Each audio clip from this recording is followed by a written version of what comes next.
Welcome to 5 Points Blues presentation of Back to the Basics. Everything you wanted to know about Cowboys football, but were too afraid to ask. Here are your hosts, Nikki Harrison and Christy Scales. Hello, happy Tuesday. Welcome to Back to the Basics. Everything you wanted to know about Cowboys football, but were too afraid to ask.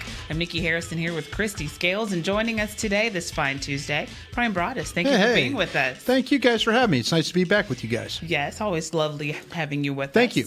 So, lots have happened. We're in free agency.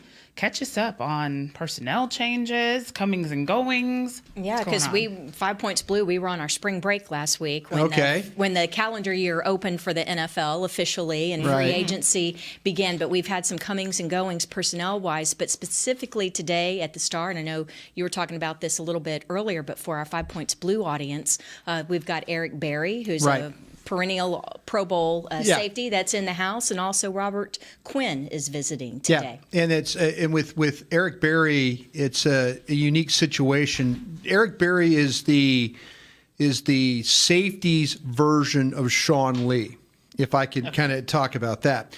An outstanding player when he's on the field, but often injured, often hurt. So was able to play in the NFC Championship game, or excuse me, the AFC Championship game last year. Played 90-something plays, but he's had trouble staying healthy. He had a heel injury, has battled cancer, survived that. I mean, there's a lot of things when you bring Eric Berry into your organization and talking to people in the front office.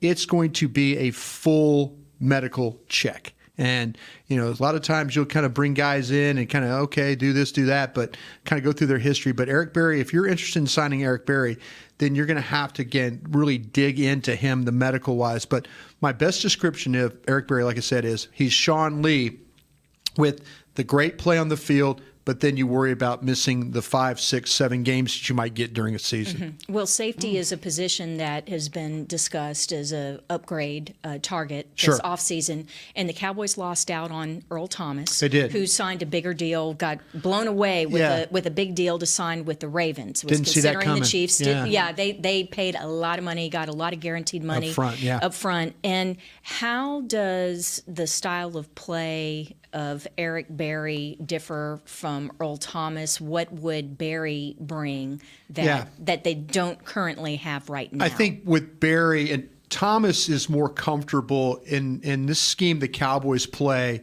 which they like to describe as a single high safety, which means the safety is going to play in the middle of the field between the two hash marks.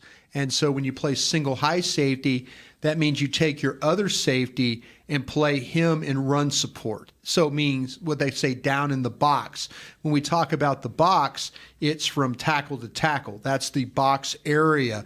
And then you count the number of guys in the box. So Jeff Heath, for example, last year was really our box safety for the Cowboys. When Rod Marinelli and Chris Richard wanted to get an extra defender to play against the run, they would walk Jeff Heath down there to play with the linebackers. Because he's a more physical kind of guy. Player, rather than playing center field. Right, yeah. You kind of, it's like moving down and getting closer to the action and involved in more tackling. Right. Eric Berry is more of a center fielder than he is a box player. Now, if that's the case, then you use Eric Berry as that guy who could play back. You talk about Woods playing back. Now you got Heath, and then Frazier that you could play down as well. So the bigger the body, the more physical the body, the more likely to play down. The more slimmer, sleeker movement guys tend to play in the back. Thomas could play either, but he could play best down. They lost out on that. Now they got a guy that can play back. So we'll see how that plays. I'm going to take it away from the Cowboys just for a quick second. You said that you were shocked to see the Earl Thomas signing. Yeah. How surprised were you guys with the Odell Beckham Jr. news? Do you still get surprised? Yeah, well, I mean, there was some sideline and off-field stuff where, I think that Giants ownership and GM were getting kind of tired of that act. Okay. But I don't know that anybody really saw Cleveland pulling off that kind of deal to obtain OBJ. Well, John Dorsey, John Dorsey, who's the general manager for Cleveland now. Yeah, right? John Dorsey and I worked together in Green Bay for 5 years. I know John very well. the reason why the Kansas City Chiefs are the way they are with their rosters. Matter of fact, he was the one that orchestrated the Pat Mahomes trade to go up. So John, and then last year, he drafts Baker Mayfield. John's about football. John is about getting. John can deal with personalities. He's also dealt with guys that are a little bit 1 foot on the other side of the line as far as maybe some off the field character stuff. There's teams like that will be very mindful of character stuff. John, not so much. John's about playing football. I know Dave Gettleman, the general manager from the New York Giants.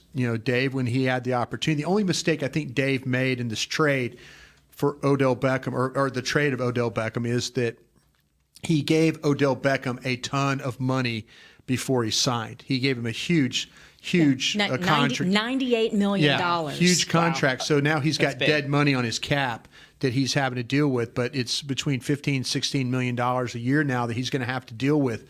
So not surprising that Dorsey pulled the deal. Not surprising that Dave Gettleman made the trade, because Gettleman is trying to make the Giants in his image, not the previous regime's image. So a lot of times players will struggle with that. The reason why a guy like Robert Quinn is here today is because Robert Quinn went from at the Rams, he was a 4-3 defensive end. Then Wade Phillips came in a 3-4 with the 3 down linemen and 4 linebackers. And so now Robert Quinn gets squeezed out. He's a put his hand on the ground and rush guy. Okay. And so he gets traded to Miami. Well, what's happened to him in Miami? Miami's doing the same thing. Miami's making a scheme change. Yeah. So now all of a sudden, the thing with Beckham, sometimes it happens that you get a new general manager, get a new coach, you want to change in the locker room. I think that's really what happened there. It's all about finding the right fit, Nikki, right? Yeah. It's just like some people, and it's not just football. I mean, think of your friends and family and different career fields, and some people are better suited with some companies than others. Some would be the old IBM types, and the others are more Google, right? Yeah. So, and a lot of times the teams take on the personalities, not just of the general managers, but of the ownership. So when you have the Rooneys, some of the old traditional families and ownership, the Rooneys in Pittsburgh and the Maras in New York, and sometimes it's just different corporate cultures and team cultures. And so you have to be real careful with that, though. As much as the culture, how important it is to your team, that you have to be careful of just going completely in one different direction. And I think with the Giants, with Dave Gettleman, Dave has been with the Giants. He was with the Giants for a long time. Got a job with Carolina, got let go at Carolina. Carolina's got a pretty good team, a team he built. And so now back with the Giants. So, again, the Giants have a way of doing things. Christy's right. The Maras, the Rooneys, they have a certain way of doing business and the way they understand their culture. So, again, you have to be real careful about. Now, I'm really interested in what happens at Cleveland with Odell, because that's a first-year head coach. It's a first-time head coach. Freddie Kitchens, who spent a short time here with the Cowboys. Right, and that's a tight ends coach here. Yeah, first-year head coach, first-time head coach, and now the expectations of the Cleveland Browns are here. And where at one time the Cleveland Browns' expectations were here, for sure. And now you give a player who is very volatile at times, and so we'll see how this new head coach handles that situation. Mm-hmm. Quick question: how does the player themselves factor into it? I mean, do they have?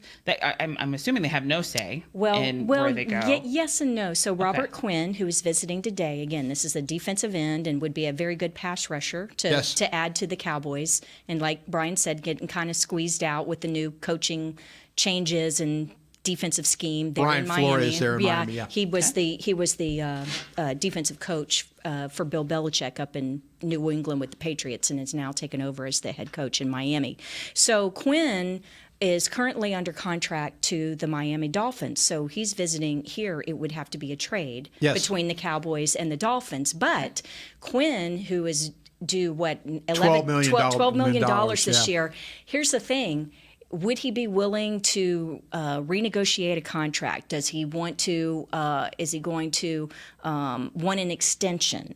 So there are certain things that he's going to want on his contract or have expectations for as to whether he would be happy here or not. And so in some ways, is it between the Dolphins and the Cowboys to make the trade? Yes, but the intentions of what the expectation is for the player long term are certainly factors. Can I put you guys on the spot? Uh-oh. Would you trade DeMarcus Lawrence? I wouldn't. I wouldn't, but I'd want to see what the deal is. Okay, would you trade him if you signed Robert Quinn, knowing you had a legitimate It would passer? make it easier.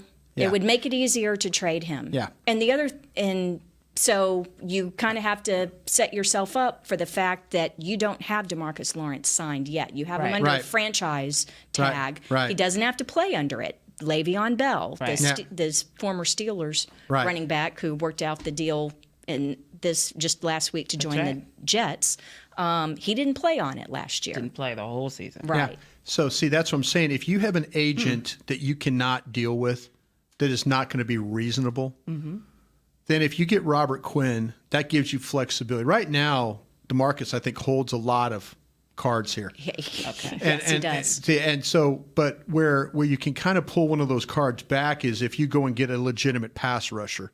Robert Quinn is a legitimate NFL pass rusher that could get you between 8 to 10 sacks a year. So if, with that being said, you could play him at right defensive end.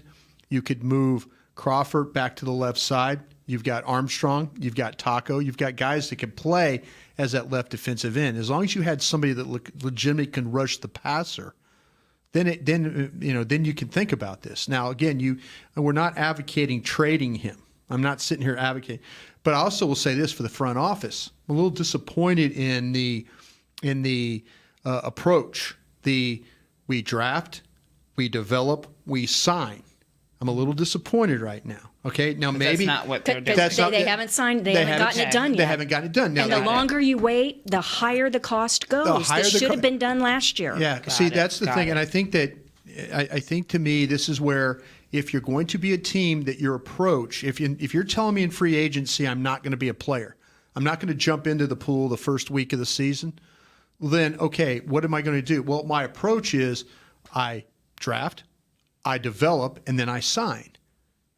You've done that with some of your offensive linemen here. You've done that. You did it with Des Bryant. You didn't draft Tony Romo, but you got Tony Romo through the draft. I mean, you signed him as an undrafted. Did it with Sean Lee. Sean Lee, exactly. You've You're extended. trying to do it with Byron Jones. Exactly. So if in fact this agent, and I'm sounding like I'm putting it all on the agent, but if the agent is being unrealistic, if he's being unrealistic in his demands of you as a front office that you in fact cannot make this deal and make him happy, then I think you have to explore all opportunities to say, okay, this is what we will take for DeMarcus Lawrence in return.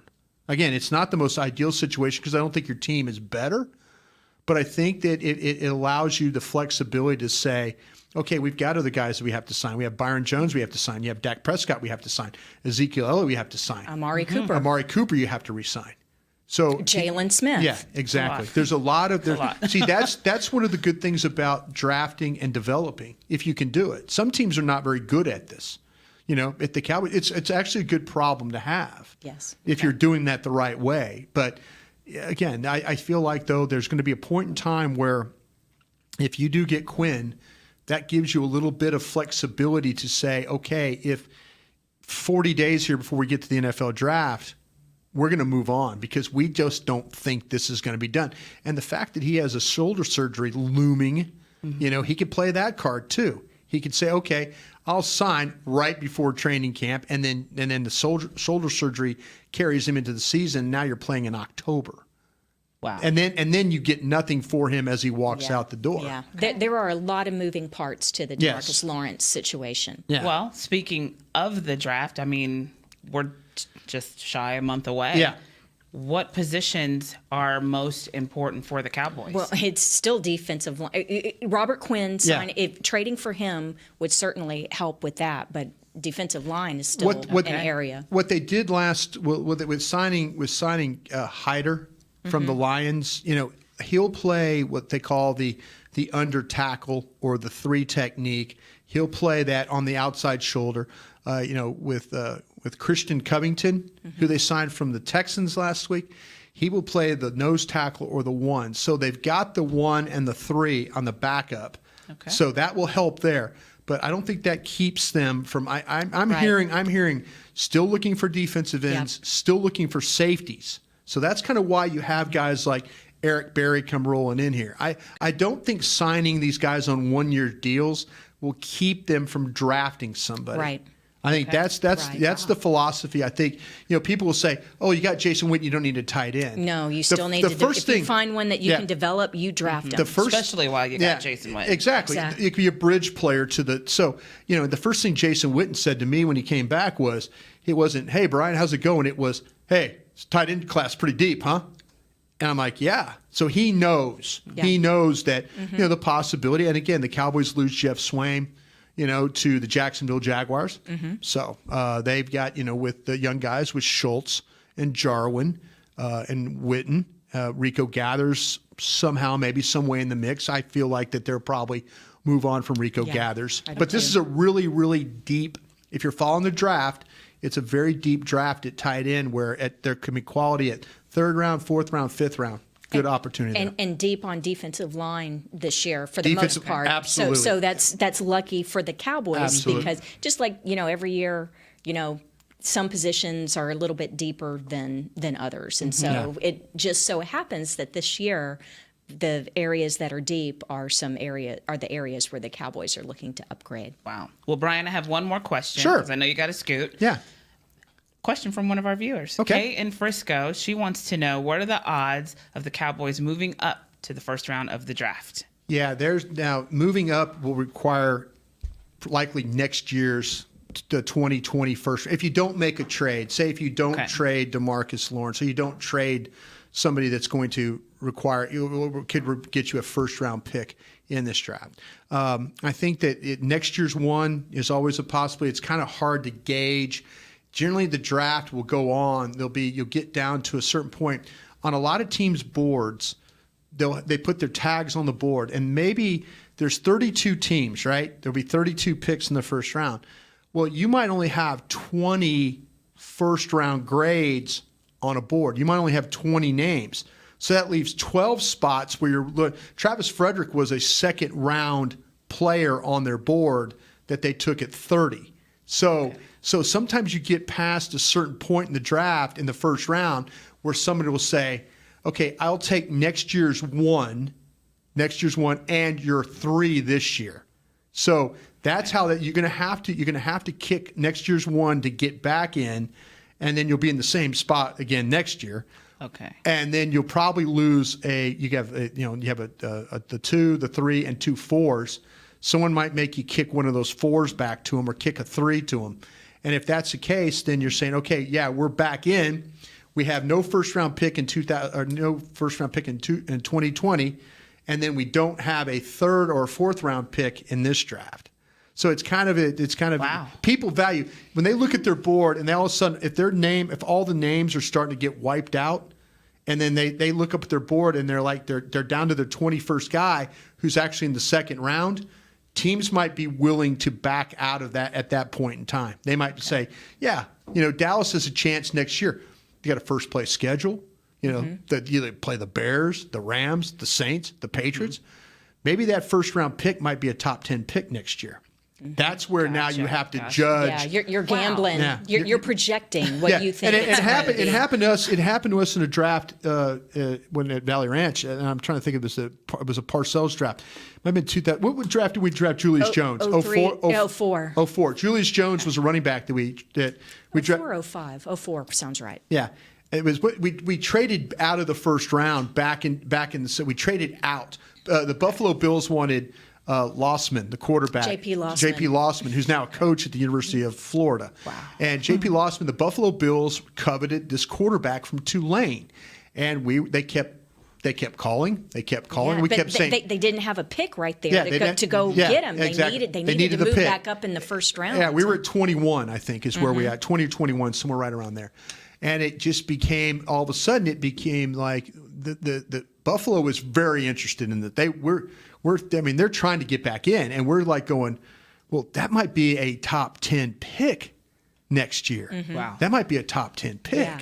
So what happened? We think Buffalo's going to suck. What happened? It ended up being the 20th pick. We're the team that sucked. We ended up drafting Ware. We ended up drafting DeMarcus Ware at 11, and then Marcus Spears with the Buffalo pick at 20. But we got out of there. We backed out of the round to take their next year one, thinking that it was going to be a top 10 pick, and actually we were the ones that sucked, and then got into the top 12, 11. Yeah. What's so fascinating about the draft is you go in, you've got a plan, you said how you project, and once you're on the clock, who knows what's going to happen? Well, it's like when you're playing poker or any kind of, you go up to the table and you know what's in your hand, but the cards are being dealt to everybody else, and you don't know what's in their hand and what their motivations are. Yeah. And you can't always predict what they're going to do. That's right. Right? And so that team needs a quarterback, or that team needs an offensive lineman. And so the guy that I had targeted, they're going to make a move. What happens a lot of times nowadays is the security for general managers is very slim, except if you're the owner and the general manager, which we have here. Yeah. But Jerry doesn't have to, sometimes Jerry, the general manager, doesn't have to worry about getting fired. Sometimes you get general managers that are very aggressive. They're thinking, if I don't make this move, I could be done. Yeah. And so there'll be guys that will like Chrissy said, will just take everything, push all the chips to the middle of the table and say, that's the best I can do. And if it works, it works, and you save your job. If it doesn't work, well, then that's somebody else's problem next year. Mm-hmm. Wow. Yeah. Wow. Well, we could keep talking about this. You got to leave a mess to clean up. All day. I love this. Yeah. Thank you so much for joining us. I know it was a quick show today. It was a quick show today. Time flies when you're having fun. That's right. Good questions. Good questions. Appreciate that. Yeah. Well, thank you again. Thank you, guys. And we'll see you next time right here on 5 Points Blue.